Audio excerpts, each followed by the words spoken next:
Back pain ಯಾಕಿಷ್ಟು common ಆಗಿರ್ಬೋದು? Hi hello ಎಲ್ರಿಗೂ ನಮಸ್ಕಾರ.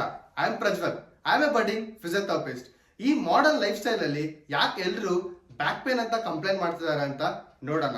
ಹಾಗೆ ಅದರ ಜೊತೆಗೆ ಪ್ರಿವೆನ್ಷನ್ ಕೂಡ ಹೇಗ್ ಮಾಡ್ತೀವಿ, ಹೇಗ್ ಮಾಡಬಹುದು ಅಂತ ನೋಡೋಣ. First thing, sedentary life style.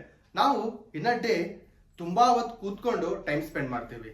ನಾವು ಜಾಬ್ ವರ್ಕರ್ಸ್ ಆಗಿರ್ಬೋದು, ಅಥವಾ ಸ್ಕೂಲಲ್ಲಿ ಸ್ಟೂಡೆಂಟ್ಸ್ ಆಗಿರ್ಬೋದು, ಅಥವಾ ನಾವು ಫೋನ್ ಸ್ಕ್ರೋಲ್ ಮಾಡುವಾಗ ತುಂಬಾ ಹೊತ್ತು ಕೂತ್ಕೊಂಡೆ ಟೈಮ್ ಸ್ಪೆಂಡ್ ಮಾಡ್ತೀವಿ. ಅದರಿಂದ ನಮ್ಮ ಬ್ಯಾಕ್ ಮಸಲ್ಸ್ ವೀಕ್ ಆಗ್ಬೋದು, ಮತ್ತೆ ನಮ್ಮ ಬ್ಯಾಕ್ ಅಲ್ಲಿರೋ ಸ್ಪೈನ್ಗೆ ಸ್ಟ್ರೇನ್ ಆಗ್ಬೋದು.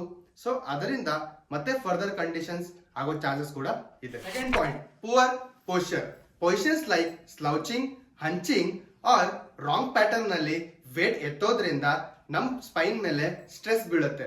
ಸೊ ಅದರಿಂದ ಬ್ಯಾಕ್ ಪೇನ್ ಆಗೋ ಚಾನ್ಸಸ್ ತುಂಬಾ ಇದೆ. Third point, lack of exercise. ಯಾವಾಗ ನಿಮ್ ಬ್ಯಾಕ್ ಮಸಲ್ ವೀಕ್ ಆಗುತ್ತೋ ಅವಾಗ ನಿಮ್ ಸ್ಪೈನ್ ಕೂಡ ನಿಮ್ಗೆ ಸಪೋರ್ಟ್ ಮಾಡೋದನ್ನ ನಿಲ್ಸುತ್ತೆ.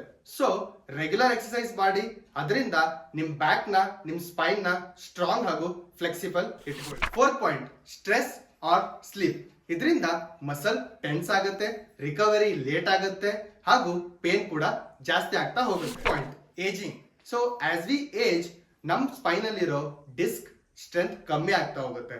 ಸೊ ಅದರಿಂದ ಅರ್ಥ್ರೈಟಿಕ್ಸ್ ಆರ್ ಇಂಜುರೀಸ್ ಕೂಡ ಆಗೋ ರಿಸ್ಕ್ ಕೂಡ ಇರುತ್ತೆ. So the good news is simple habit like sitting correctly, moving more or strengthening your back may protect from back pain or any other chronic cases. Follow me for more health related content. Thank you.